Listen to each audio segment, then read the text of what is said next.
and I want to make sure I get this right, the most dominating playoff performance in defeat. It can be Super Bowl, it can be a playoff run, it can be a playoff game. So it gives us a lot of different ways we can go. And sometimes it's harder when there's a lot of different ways we can go.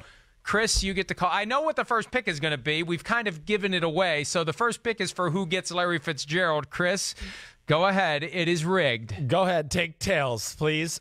Go ahead. I'll let you have Larry Fitzgerald. Why would you not pick heads after what happened for the Patriots on Sunday? See? Heads never sheds. That's the only word I can think of that rhymes with heads. Go ahead. Take them. I'll take Larry Fitzgerald in 2008. The entire playoff run, beginning to end, he elevated his game to a higher level. It was incredible, and he should have gotten a Super Bowl win out of it. That was when we first started thinking of the guy as a Hall of Famer. It was only his 5th NFL season. So, yes, Larry Fitzgerald. And end of story. Hand off the checker. Final answer. I win. Oh, my gosh. You're so ridiculous. You're unbelievable. Okay. I mean, hey, that was a great performance. It wasn't even the best performance I've seen at a wide receiver in a losing effort. I'm going to give that one to Terrell Owens and what he did coming off a broken leg against the New England Patriots. I mean, the fact that he broke his ankle, what was it, stats, 9 weeks before, 8 weeks before, and was able to play and be the #1 wide receiver on the field. I know Deion Branch had a good day that day as well on the other side, but be the #1 threat for the Philadelphia Eagles and what they did. And for him to play, in a game, of course, of that magnitude, and him have to, rush his recovery to make it, and then, just deliver a lot more than I certainly expected at the time. I thought he was going to just be a shell of himself, a guy that was going to be used as a decoy, but was really the focal point of the Eagles' game plan. 9 catches, 122 yards, on a short time after a broken leg where we didn't think he's going to play. I got to give him a lot of credit for that performance, the guts, the toughness, everything about it. Yeah, and right, Owens had that one game in the postseason, and he would have been the MVP if the Eagles had won the game, just like Fitzgerald would have been the MVP of Super Bowl 43 if the Cardinals had won the game. This is where the first two were easy. Now it gets a little difficult. Stats, all right, stop writing things in there, Stats. He's not. I'm not looking at what he's writing. Okay. But Tom Brady last year in Super Bowl 52, that was my next pick. I had it down to him and another guy. I went with Brady because the other guy I don't think you're going to take. Tom Brady had 505 passing yards last year, 3 touchdowns and no picks in a defeat to the Philadelphia Eagles, in large part because Malcolm Butler was on the sideline the entire game, but I'm sure no one is bitter about that a year later. I wonder if there's any fumes of that floating around as the Patriots get ready for Super Bowl 53. Regardless, Brady had a performance better than most quarterbacks have in winning efforts. Brady was dominant. We're not going to think of him because, he's already got his 5 rings. He should have 6. You could argue he should have 7. You could argue he's done everything in his power to have 8, yeah, Chris. No, definitely. I mean, certainly has. Stats, stop writing this crap. And he was not going to pick that. I already had that one. I already had. I'll send you a screenshot. Yeah, Tom Brady last year. I had T.O. 2004, Tom Brady last year. Okay. So take that. All right. I'm going to go one that's a little maybe less popular, okay? A one that I don't think anybody's thinking of. But this is one of the all-time. That means it's going to be really good. All-time great defensive performances by a guy that is by no means a household name. And how about Super Bowl 50? Coney Ealy, okay? They lost the football game, but Coney Ealy had 3 sacks and an interception and a pass defended in the football game. I mean, that's a pretty remarkable stat line for a defense. I mean, Von Miller won MVP with 2.5 sacks in that game. And here was Coney Ealy with an interception and 3 sacks added onto that. I thought that was a pretty incredible effort by him on that day where, man, that was a great Super Bowl. That was a nail biter that was awesome to watch. But Coney Ealy, yeah, he deserves a little credit for what he did on that day. That was a special moment for him in his biggest game of his life.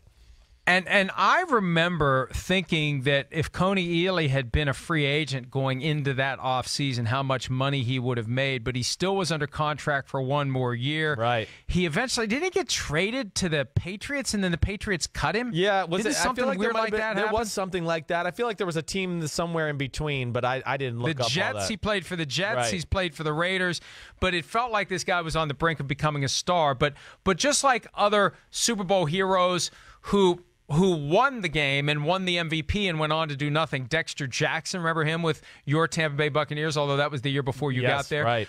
The guy from the College Game Day. Why am I blanking? Desmond Howard. Right. He had the great game. Larry Brown. Right. The year before, Desmond Howard had the 2 picks of Neil O'Donnell, but those guys all won, so they don't qualify for this.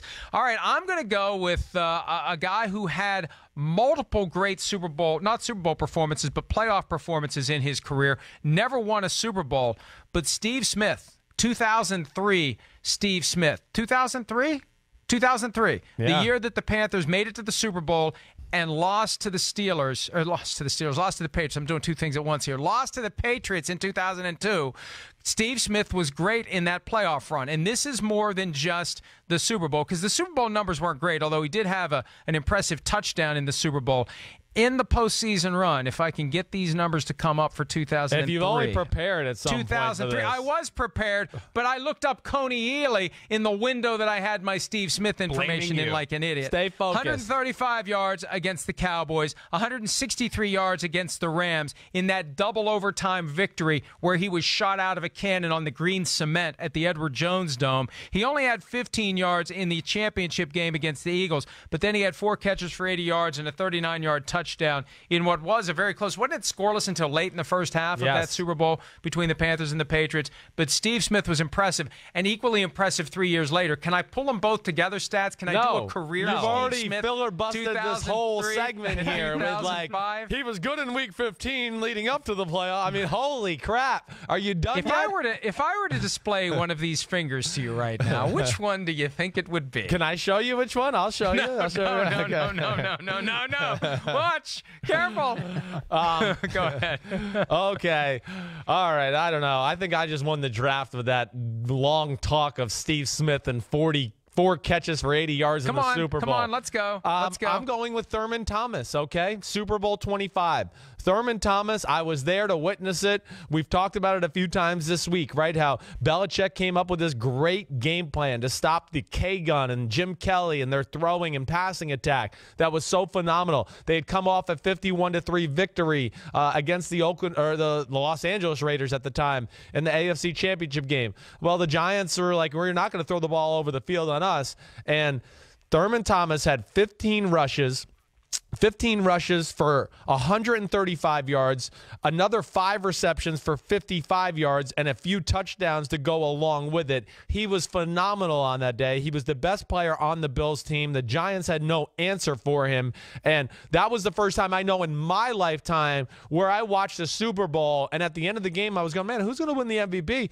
Man, is Thurman Thomas going to win the MVP even if they lose this football game? I mean, I know I was young, but I was obsessed with sports, and I thought that might have been one of those times. But, of course, O.J. Anderson got it because he had an awesome day running the rock as well.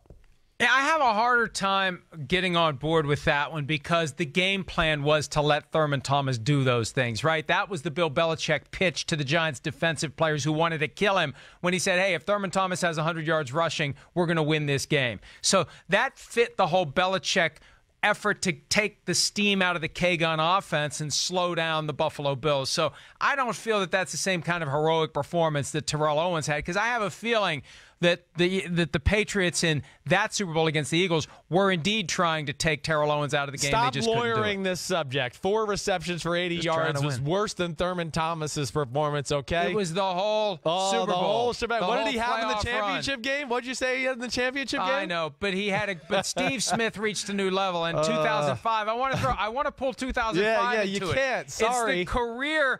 It's the career playoff award for a guy that never won a Super Bowl. Stats. Just pick me as the winner now because he's trying to change the rules of the draft as he's on to pick 3. I won it when I got Larry Fitzgerald. I won it when you assumed that Tails was going to win you the coin toss. Larry Fitzgerald wins it. Wait, so what were some other? We missed Chuck Howley, right, who actually did win an MVP in a Super. I just didn't want to go back that far, so I wasn't there to witness it. You probably were. Brett Favre, and when they lost to the Denver Broncos, that was another good one. 3 touchdowns, 1 interception, 256 yards. Those are other ones that I thought about.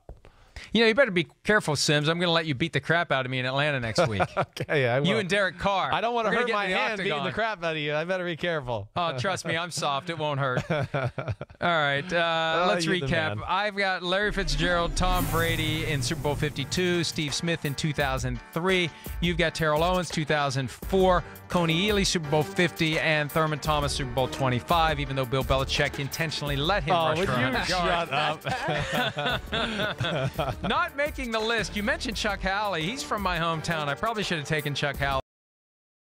Hi, I'm Mike Tirico, and thanks for watching. Make sure to hit subscribe for the latest news and highlights from NBC Sports.